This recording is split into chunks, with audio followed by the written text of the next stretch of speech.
Hi everyone, today we are going to show you how to make this incredible wood art. It's easy, it's made from scrap wood, and it sells for a really great price. It's incredibly profitable, so let's get to it.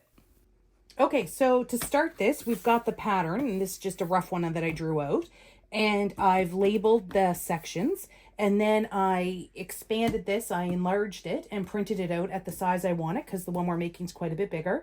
And I cut it out in just the chunks that fit on my wood. We're using all scrap wood, so this is a fantastic project for that. And then I glued the different pieces of the pattern on each piece of wood, and then I cut it out on the scroll saw. You can see I already cut these two out, just as an example. And then once you're done, you can just peel them off. I just use a glue stick, and then we'll be ready to go. And they have a nice, good fit. And then we'll just continue to cut out all the rest of the pieces, and we'll go from there. I've seen so many of the big woodworking YouTubers talk about wood art being so popular and such a great project to create and sell. And this is a prime example of that. These are so easy to do. They're made from scrap wood and they sell for such a great price, and they're really popular. You could do any subject matter you'd like. You could do more animals, any kind of animal really. You could do scenery like mountains. You could do abstract designs. I saw Matthew Peach talking about different wood art that has been such a great seller and a great way to make money woodworking. I hope you really try something like this, and please stay tuned to the end of the video. I'll show you how to use paint to really add to the shadows, to really enhance the piece, to make it really stand out and really help the sell through. It's just an absolutely great project. I hope you give it a try, and I hope you love it. If you have any questions, or if you'd like any more information, please feel free to leave a comment down below, and we'd really appreciate a like if you do like the video. And if this is the sort of thing you're interested in, please consider subscribing.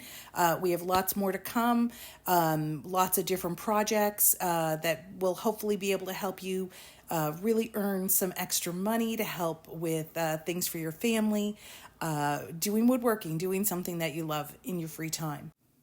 This is a great way to be creative and express yourself through your woodwork. And I really hope you do it. I really believe everybody can do it.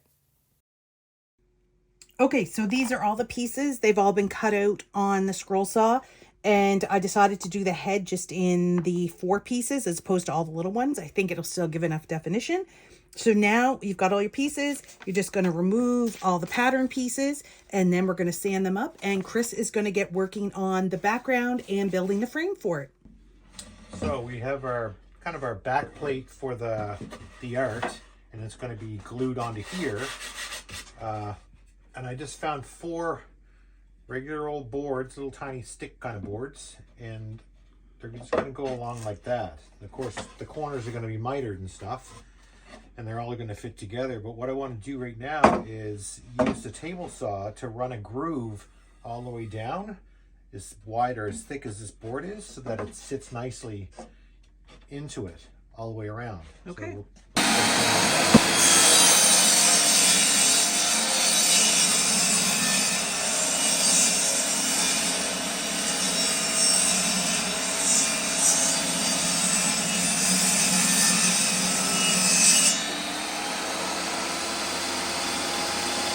got one groove in so far, but obviously that's not the thickness of this, so we have to move our gate over just a little bit, and we'll just keep cutting grooves across until it gets wide enough, the thickness of this this backboard. All right, got a few little bits that I have to clean out of here, but I've cleaned one out, and it made this nice groove that's about the same width as this board is thick, and it just slides in here like a slot. So that'll hold the artwork very nicely. Yeah, great. All right, so I decided just to butt the edges of the frame together rather than trying to miter them, because it was difficult, because I didn't measure how deep my grooves were, and it was just causing a bit of hassle. So I thought it was easier just to butt them up. So this is how they fit, and I'll give them a little sanding, and I'll sand off the front face of this backboard here. And then we'll just glue them all together and put some brads or maybe screws in, and then the frame will be done. Perfect. Okay, so here is the bear. I've sanded it and I've stained it, and this is in a dark walnut. So now we'll get to gluing it onto the frame once that's sanded and painted.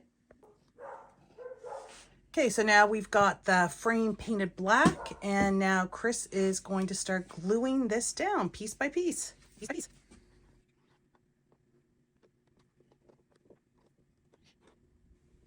And I did a second smaller one, and you can see I did this one in a weathered oak stain, and I also, with this one, I raised the thickness of the wood around the head, and I really like that. It just stands out that much more. So we'll be able to see the two of them when they're all done, and you can see the comparison. Okay, so this is the final product for the bear, and this is one with the dark walnut stain. And I found it didn't have quite the dimension that I wanted, so I'm going to go in and do a little bit of touch up with some paint to add some shadows. You can see I already did a little bit here and here, just to give you the idea of what we're going to be doing, just to try to richen those shadows, to try to give it a bit more dimension. So I'm going to do a bit more work over here, and I'll show you what I'm doing. Okay, so just to try to increase the definition between the spots, because it's quite flat with just the dark walnut, I'm going to use just a bit of black paint, the same paint I used on the background, and a liner brush. And I'm going to first work in the grooves in between the pieces, just to try to add some depth. So I'm just going to follow along. And then I'm going to just go back with my finger and give it a quick little, just to diffuse those edges a little bit. And I'll do that a couple of times. And this is going to make a big difference, but it's not necessary. If you used different stains, it wouldn't, you might not need to do this.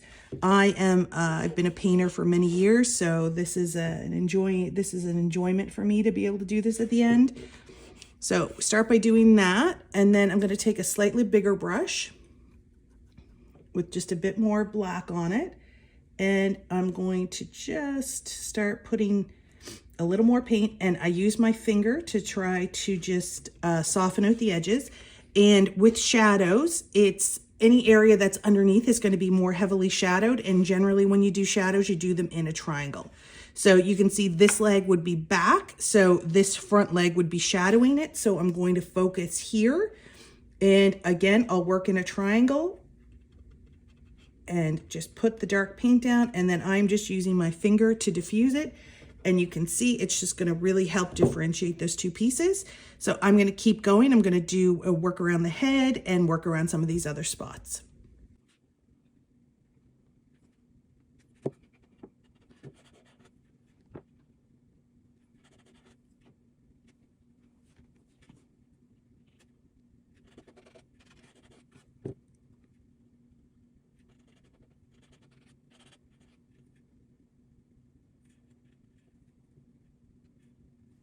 Okay, so I've done the shadows on both of the bears, and I really wanted to show you the difference it made. So we'll start with this one. It's not quite as dramatic as the gray one, but I really want you to understand that just by doing that little bit of work with the paint and giving it shadows, look at the dimension it gave it. This is all flat. This is all one level. This is all the exact same height. There's no difference in any of the height of the wood. But you can see that the two back legs look like they're further back, or these look like they're on top. You can see the head looks like it's raised. And this is all flat. Very simple, easy to do with the shadows. The gray one's really remarkable. It shows up just because it's a lighter color. The head is slightly higher, so that's a little different. But you can see this leg is the exact same height. There's no height different, as well as that one. This one, they're all the same height. And look at the dimension and depth it's given it. So I really hope that you give it a try with the shadowing. And if this is something you're interested in, please leave us a like or leave us a comment. I could definitely do a more in-depth video on how to do the enhancements, the shadowing, and maybe even some highlights. Well, thanks so much for watching. I hope you really liked it, and I hope you'll give this a try. It's an incredible project, really easy, sells really well. See you in the next one.